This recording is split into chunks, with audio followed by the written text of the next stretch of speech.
Je me présente, je suis Bissot, guadeloupéen. On dira designer, photographe, DJ, et j'ai pour habitude de dire peut-être un artiste multifonction.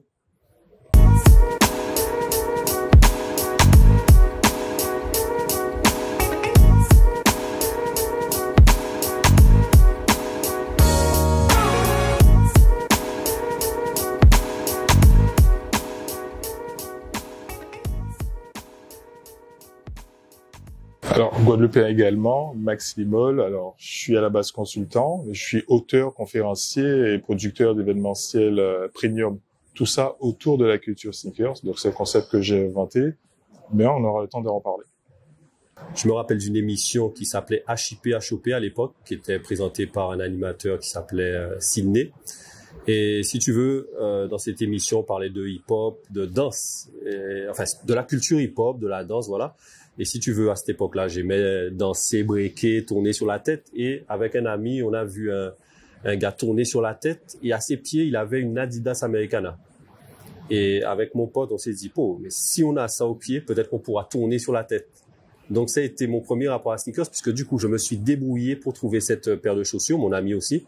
C'était une paire à l'époque qui était pas trop chère, la Adidas Americana. On l'a eu au pied, mais malheureusement, on n'a pas réussi à tourner sur la tête. Donc ça a été mon premier rapport à la sneakers.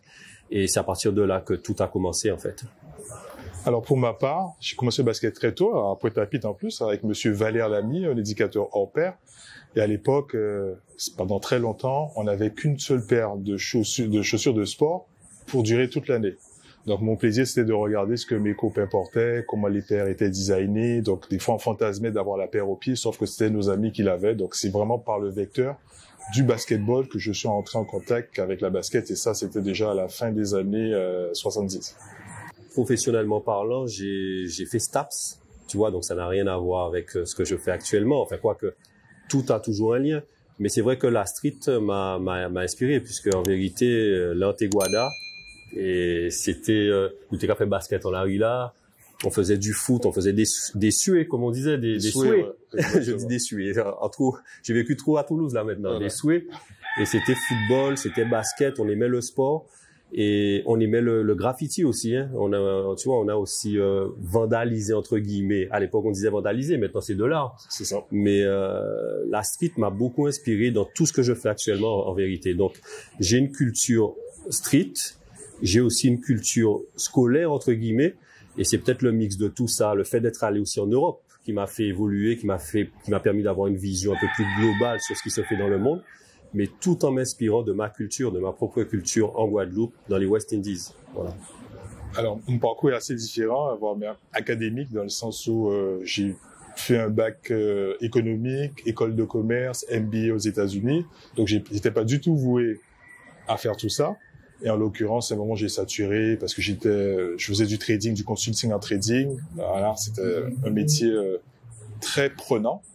Et il y a à peu près presque 20 ans, j'ai tout arrêté pour revenir à mes premiers amours qui étaient en fait la chaussure de sport et la culture. Donc voilà, j'ai créé mon propre métier d'une certaine manière. C'est fort. Voilà.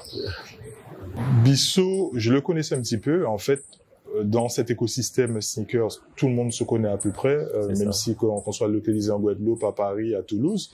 Et il y a 10 ans, j'ai quitté Paris pour venir vivre à Toulouse. Donc forcément, la personne en place, c'était Bissot, donc ça a facilité la rencontre. Et depuis, voilà. La connexion s'est faite naturellement. Naturellement, en fait, voilà. On était deux Guadeloupéens et on aimait la sneakers, on avait pas mal de points communs sur la culture. Et les valeurs en commun aussi. Exactement, ça c'est très important. Voilà, on le dit en même temps. Voilà. Donc voilà, la connexion s'est faite naturellement en fait. Ouais. Hein. Je crois que justement tu étais en préparation de ton livre, de ton premier livre. Ouais. Voilà. En 2014. Et on a été amené à se rencontrer, à en discuter, même à connecter la communauté sneakers de Toulouse en fait. Toulouse, ouais. Au final, donc parce qu'il y avait des gens qui aimaient la sneakers et le fait qu'on se rend compte que Max parle de culture sneakers a fait que les gens se sont sentis, je pense, investis, parce que tu leur as proposé même de participer au livre. Exactement, de faire des donc interviews. Max a été fédérateur. Voilà. Exactement. Et le courant est passé naturellement. Nous, c'est des Bungwada, quoi. Donc, obligé. Tout à l'heure, j'ai parlé de culture sneakers. J'ai omis de dire que j'étais un pionnier de cette culture, à savoir, j'ai été le premier au monde à associer ces deux mots, culture et sneakers, le mot culture, il y a plus de 200 définitions au monde. Donc en 1995, en vivant à Boston, j'ai conceptualisé, j'ai posé les bases de la culture sneakers. Donc par la suite, j'en ai parlé un petit peu au Marc qui était très sceptique. Et aujourd'hui, on voit qu'on ne parle que de la culture sneakers. Avant, on parlait des sneakers addicts, du phénomène sneakers, et ça a donné du poids à ce que je pensais, tant et si bien qu'en 2014, une maison d'édition m'a approché en me disant « Est-ce que vous voulez pas peut-être faire un livre sur la culture sneakers, sur la sneakers ?» Et moi, j'aurais dit « Je fais un livre à une seule condition, que ça soit sur la culture sneakers. » Et j'ai été le premier au monde à avoir un livre sur la culture sneakers. C'est un livre qui s'est vendu à des milliers d'exemplaires et qui a inspiré beaucoup de jeunes à faire aussi des livres. Ça a inspiré beaucoup de jeunes aussi à comprendre la complexité et l'immense inspiration que revêt le terme culture sneakers, que je pourrais expliquer par la suite. J'ai été le premier au monde vraiment à conceptualiser la culture sneakers. Aujourd'hui, la culture sneakers, c'est quoi? Elle pèse 100 milliards. Pendant qu'on se parle, chaque seconde, 10 chaussures sont fabriquées. 100 milliards, c'est quoi? C'est 10 fois plus que le budget du ministère de la Culture et de l'Éducation en France. 100 milliards, c'est quoi? C'est le PIB de l'Ouzbékistan, de la République dominicaine et du Guatemala. Donc, on parle quand même de chiffres assez effarants, assez démentiels. C'est ce que pèse cette culture. En l'occurrence, voilà, j'ai vraiment permis aux marques de comprendre qu'il fallait qu'elles ajoutent à leur marketing cette dimension culturelle. Et aujourd'hui, elles le font de manière totalement évidente. Donc, en l'occurrence, pour moi, j'avais un boulevard quand j'ai voulu produire ce livre. Moi, je croyais à mon projet. La maison d'édition, bon, c'était à 50-50. Et je les ai incités justement à me laisser mon libre arbitre, à savoir pour connecter, pour faire des interviews et surtout pour, de manière très littéraire, montrer la genèse de la culture sneakers. Et surtout, moi, je fais ça parce que il y a des valeurs fondamentales que je retrouve dans la culture sneakers qui sont l'estime de soi, le dépassement de soi et surtout le vivre ensemble. Voilà, c'est ce que je promeus quand je parle de la culture sneakers. Donc les gens me disent mais c'est antinomique, on comprend pas. Je prends un exemple très bête. Les JO de 68, Tommy Smith et John Carlos lèvent le poing. Mais vous avez oublié quelque chose dans cette image, c'est qu'ils se sont déchaussés pour que leur geste de rébellion ne soit pas associé à l'équipementier sportif Puma. Sauf que quand ils sont bannis, retournent aux États-Unis, la marque se dit ah quand même peut-être qu'on peut faire du business. On est en 68, mai 68, voilà, il y a beaucoup de choses qui se passent dans le monde, les babacools arrivent et il y a beaucoup de révoltes étudiantes. En l'occurrence, la marque va utiliser ce geste en disant la paire qu'il portait au pied, pas de manière littérale, c'est la paire de la jeunesse, de l'émancipation et de la rébellion. Sauf qu'ils se sont fait des millions de dollars et ils ont réhabilité Tommy Smith et John Carlos pratiquement 40 ans après. C'est un fait important. Donc, pour moi, c'est ça la culture sneaker. C'est l'inspiration, c'est d'avoir d'une lecture du même fait au travers d'univers connexes bien particuliers. Et au final, c'est très enrichissant. J'ai toujours aimé ça, si tu veux, la sneakers.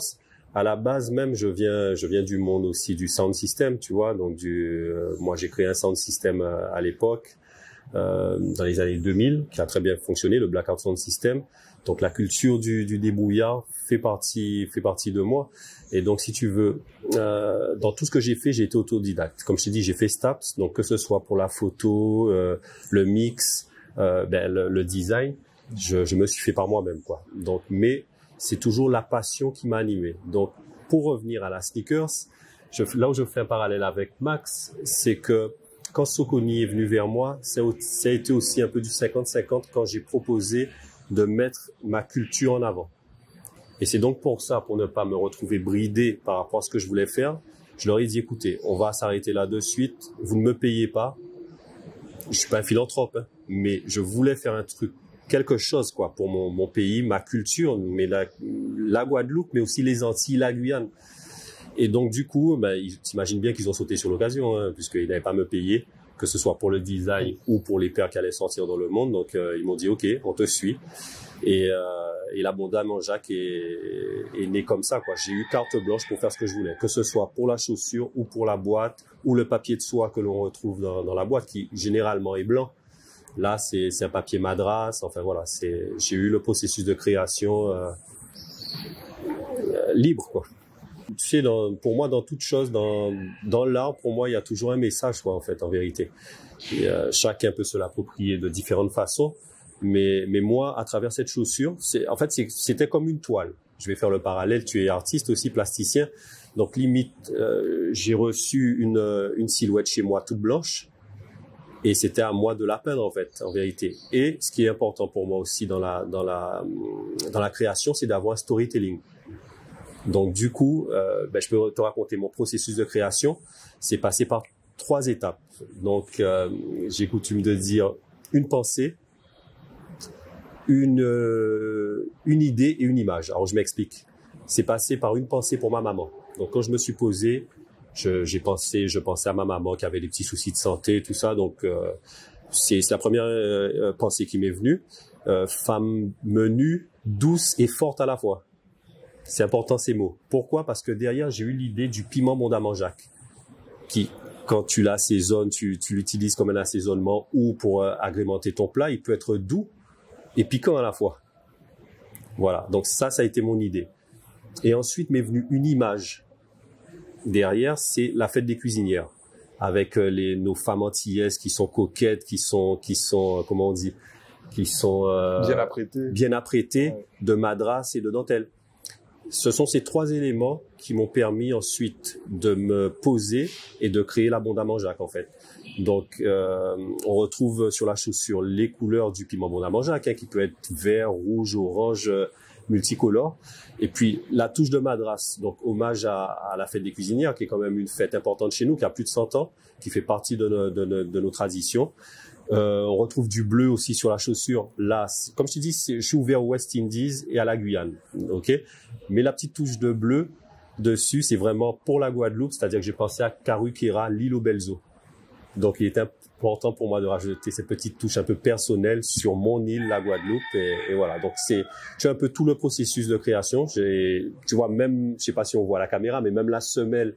Le choix des couleurs a été pensé aussi. Enfin voilà, c'est la semelle intérieure avec aussi un imprimé de piment Mondamain-Jacques a été pensé. La boîte de chaussures, pareil. Le papier de soie, comme je le disais déjà. Ça a été un vrai processus de création que j'ai apprécié faire. Voilà. Et ce n'était pas ma première, hein, c'est déjà la 4e collaboration. Mais j'avais l'impression d'avoir atteint une certaine maturité émotionnelle et intellectuelle pour pouvoir rendre hommage à mon pays. Donc c'est pour ça que l'Abondamment-Jacques est né et que aux Antilles, on la connaît beaucoup plus. Mais bien avant ça, j'ai eu 3 collabs précédentes, dont l'avant-dernière qui a très très bien marché, qui a été faite avec Diadora et que l'on retrouve d'ailleurs sur des plateformes de revente à des prix qui sont parfois astronomiques. Hein.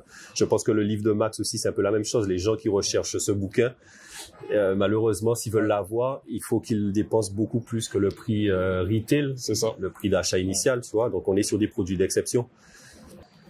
Dans les années 80-90 en Guadeloupe, on était en avance. À savoir, on avait des boutiques comme Pin-Up, des magasins comme Sporting à la rue Bébian, qui était un canal de distribution de la chaussure de sport. Là, à cette époque-là, on parlait pas de culture. Sauf qu'aujourd'hui, tout s'est mondialisé. Comme je disais tout à l'heure, la basket est devenue une industrie colossale. Donc, forcément, il y a des consommateurs. C'est ce que je dis souvent aux gens. Vous consommez un produit. Essayez de réfléchir un peu à ce niveau de consommation, à savoir, est-ce que pour vous, c'est juste du plaisir? Parce qu'on est passé du plaisir à la déraison. Faut pas oublier quand même que la sneaker, on doit incarner ce qu'on est quand on porte une paire de sneakers. C'est aussi un attribut identitaire. Et souvent, je trouve que les gens, en fait, ils veulent être tous différents avec la même paire aux pieds. Donc, c'est quand même un antagonisme. C'est quand même très paradoxal d'une catégorie de personnes, effectivement, qui suivent la hype, qui suivent la mode. Ça, je leur en veux pas. C'est la manière dont ils ont été matrixés dans le système de consommation, puisque ça reste aussi de la consommation, même si c'est un équipement sportif à la base. Donc, moi, je vois quand même une forme de perversion, dans le sens qu'il y a quand même l'écologie. On n'en parle pas beaucoup. Est-ce que vous savez que, par exemple, la consommation, peut-être la production de mois de sneakers, ça correspond à l'équivalent de 450 000 allers-retours Paris-New York. C'est ahurissant.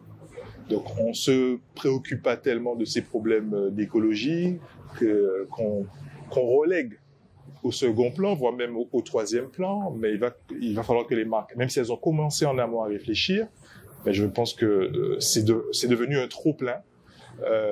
C'est totalement déraisonnable et pourtant, je suis dedans depuis quelques années, mais je me rends compte qu'on est vraiment passé dans quelque chose qui est totalement déraisonnable.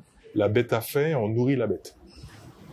Mais je vais rebondir sur ce que Max disait, c'est-à-dire qu'à l'époque, il y avait les magasins pin-up qui nous permettaient d'avoir des paires exclusives, mais à un prix qui était souvent astronomique, mais avec des paires quand même qui sortaient de l'ordinaire.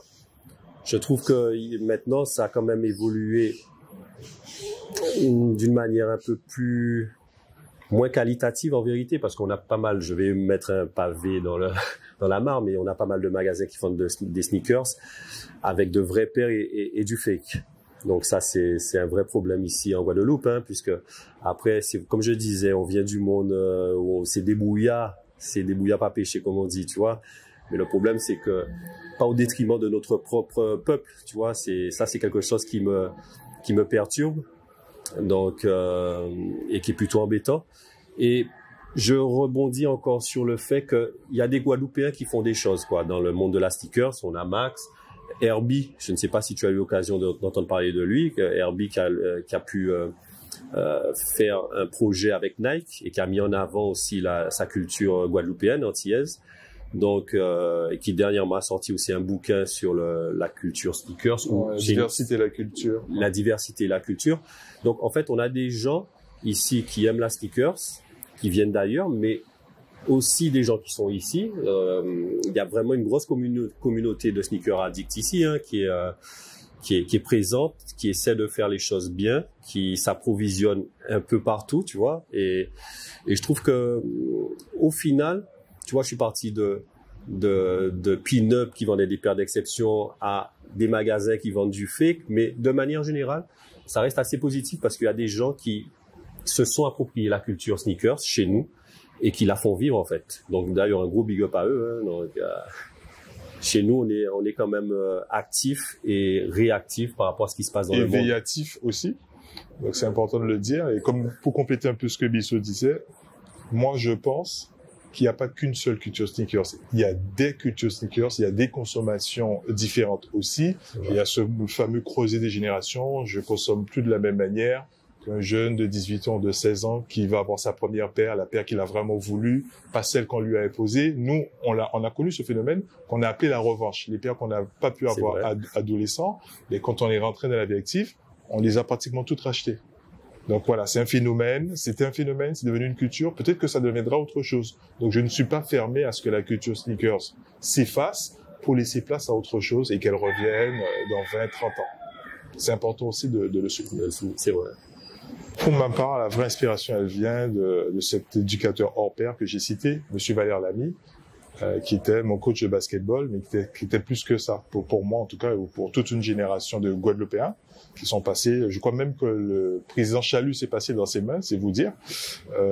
Moi, je n'oublierai jamais une phrase. J'ai été le voir il y a une dizaine d'années. Je voulais lui présenter absolument mon ouvrage.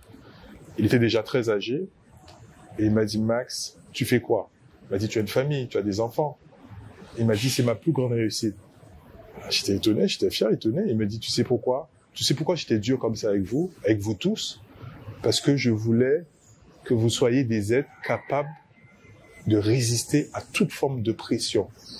Et ça, je n'avais pas perçu ça quand j'étais adolescent, quand il sortait sa ceinture et qu'il nous tapait, bon, ça, en off.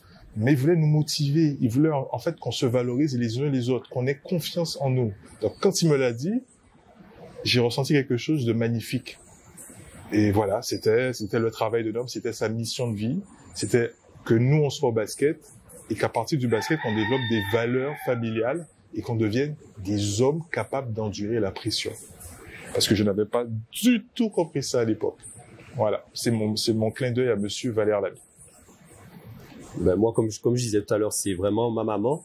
Mais je n'ai jamais, j'en parlais dernièrement avec une amie, je n'ai jamais vraiment été fan ou, comment dire, de personnes. C'est-à-dire que je me suis inspiré de beaucoup de monde et j'ai pris que du positif de ces gens-là. Donc, je pourrais même pas te citer une personne, mais je sais qu'en Guadeloupe, particulièrement, mais même dans les Antilles, en vérité, je me suis abreuvé de certaines phrases ou de certains mots ou d'idées pour faire ce que je suis aujourd'hui, en fait. Mais je sais pas comment le dire, c'est peut-être mal dit.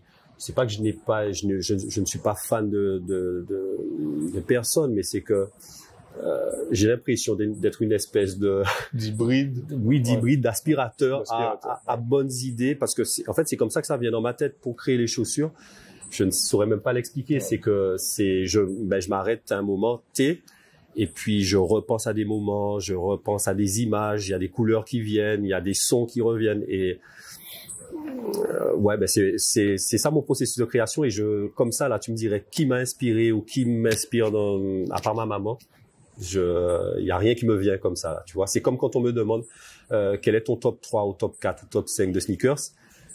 Limite, si jamais le même, je peux te dire avec laquelle ça a commencé et tout, et te donner une espèce de top référence, mais en vérité, l'évolutif. C'est-à-dire qu'aujourd'hui, ce sera ça, mais demain, ça pourrait être autre chose. Voilà, tu vois, pas dans la chronologie. Exactement, ouais. C'est ça. C'est exactement ça. Dans ce premier livre, effectivement, de ce premier opus, je me suis limité à 100 parce que je voulais aussi qu'il y ait un prolongement. La preuve, aujourd'hui, je suis en train de faire mon 4e livre. Donc, de 2014 jusqu'à 2025, il y a une continuité. Comme je dis, je voulais vraiment un titre un peu accrocheur, un peu vendeur, pour aussi, par la suite, et ce que j'ai fait, produire d'autres ouvrages avec d'autres thématiques, mais toujours dans cet univers de la culture sneakers et toujours dans le même écosystème. Max est à son 4e bouquin. 4e livre, ouais. Et à chaque fois, ça a été une évolution. Donc, en vérité, quand tu vois le titre Culture Sneakers sans basket mythique, je pense que dans chaque titre des bouquins de Max, ça a été une évolution pour à chaque fois arriver à quelque chose de premium, de beaucoup plus premium. Donc, en vérité, c'est un artiste. Voilà. Qui se définit mal. Voilà, On est aussi là pour parler du coup de l'abondamment Jacques. Et je te disais tout à l'heure en off, et on va le dire en on pour que tes auditeurs puissent l'entendre. Ce projet est comme l'introduction d'un énorme projet global qui aura pour première étape la Guadeloupe, qui ira certainement dans le monde, et qui a été initié par Max Limol, donc qui est à côté de moi, qui est le créateur de ce concept. Donc du coup, l'introduction s'est plutôt bien passée, hein, puisque dans le monde, la paire a été très bien accueillie, en Guadeloupe aussi. Enfin, voilà, c'est un gros succès. Et sur cette belle introduction, en fait, on arrive sur un projet dont Max va nous parler et qui est vraiment un projet que moi je qualifierais d'énorme. Oui, effectivement, c'est ce qu'on l'appelle le SMS pour Sneaker Museum Stories. C'est pas juste des paires sous des stèles exposées dans un muséum. Pour moi, c'est un partage de connaissances et d'expériences autour de la culture sneakers. Le but, c'est vraiment de faire rayonner la Guadeloupe dans le monde entier et surtout de permettre aussi à nos entreprises de découvrir de nouveaux marchés. Parce que la culture sneakers, c'est quelque chose d'assez grand en même temps de pluriel. Les gens se diront, mais quel est le rapport entre un muséum et le rayonnement de la Guadeloupe?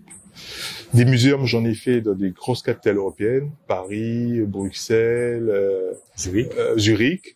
J'en ai fait aussi pour des marques de renom, Genesis Automobile, BMW, Mercedes, donc j'ai une certaine expérience à ce sujet-là. Et souvent, quand je fais ces muséums, je fais ce qu'on appelle une scénographie. Je choisis une thématique bien précise pour intéresser du plus petit au plus grand. C'est vraiment le concept de venir en famille et de découvrir des aspects totalement méconnus de cette culture sneakers. Et au final, cette culture sneakers finit par rapprocher des gens qui font carrément du business par la suite.